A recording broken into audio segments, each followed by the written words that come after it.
अब कह रहे हैं कि कच्चे धर्मियों का लक्षण बताया है। अब इस छंद में से लक्षणों के परिचय के साथ साथ उसके लिए उचित कर्तव्य का विधान भी किया गया है। कहते हैं कुछ कच्चे धर्मी गुरु से उपदेश लेकर के अपने आप को अनन्य धर्मी कहला करके भी जो करना चाहिए वो नहीं करते। धर्मी वो है जो उसको जो कुछ भी मिला वो पहले प्रभु को अर्पित करता है, फिर प्रभु को अर्पित करने के बाद ही वो भोग लगाता है अपना। तो बिना वस्तुओं के भोगने, मतलब प्रभु को अर्पित किए बिना ही वस्तुओं को जो भोगने लगते हैं, ये काम नहीं करना चाहिए। ये लोग, इनको इनको ये कहते हैं विषयी लोग हैं। और ये लोग जो होते हैं, जो कच्चे धर्मी, वो विषयी लोगों के सामने हाथ फैलाने से भी ये कतराते नहीं हैं।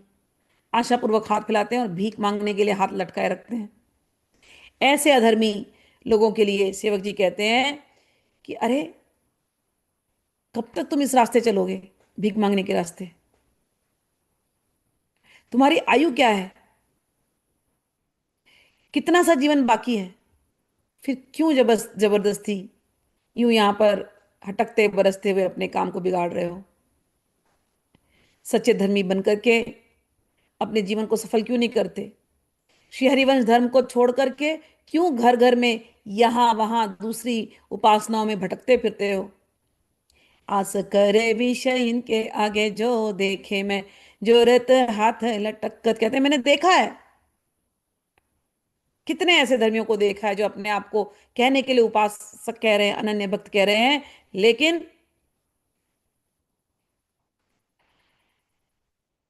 इस विश्व की नाशवान वस्तुओं को त्याग नहीं कर पा रहे और लोभवश दूसरों के सामने हाथ गिड़गिड़ाते रहते हैं, तुच्छ वस्तुओं की याचना करते रहते हैं और लोक में निंदा प्राप्त करते हैं। जब कोई इस रास्ते चल पड़ा है तो उसे बस भगवान की आशा पर अपना जीवन धारण करना चाहिए। यहां वहां की उपासनाएं करने की आवश्यकता नहीं है।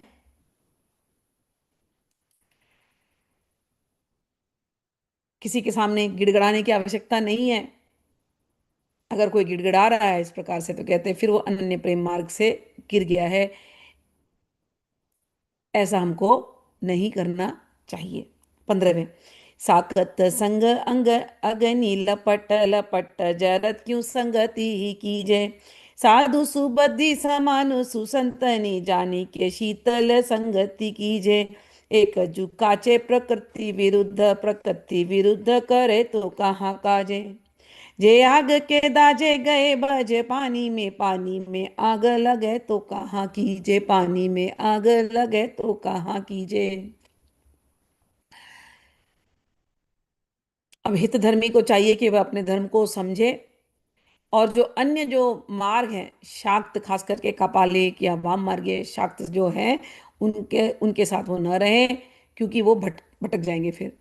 तो क्या पर कहते हैं, उन वाम मार्गीय शाक्तों का संग अग्नि की तीखी लपट जैसी है। और अग्नि क्या करता है, वो जला ही देता है।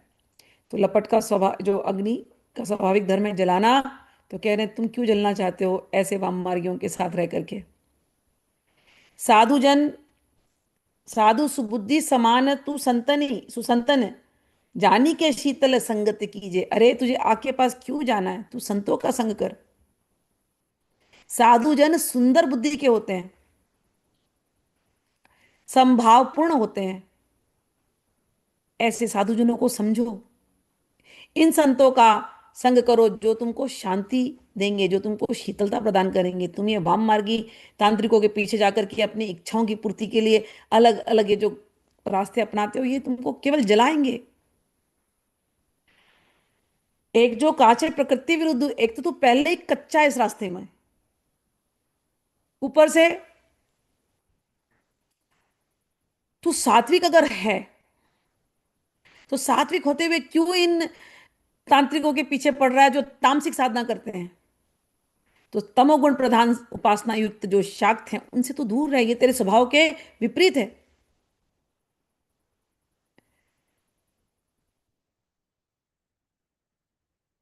ये तुझे शीतलता प्रदान नहीं करेंगी।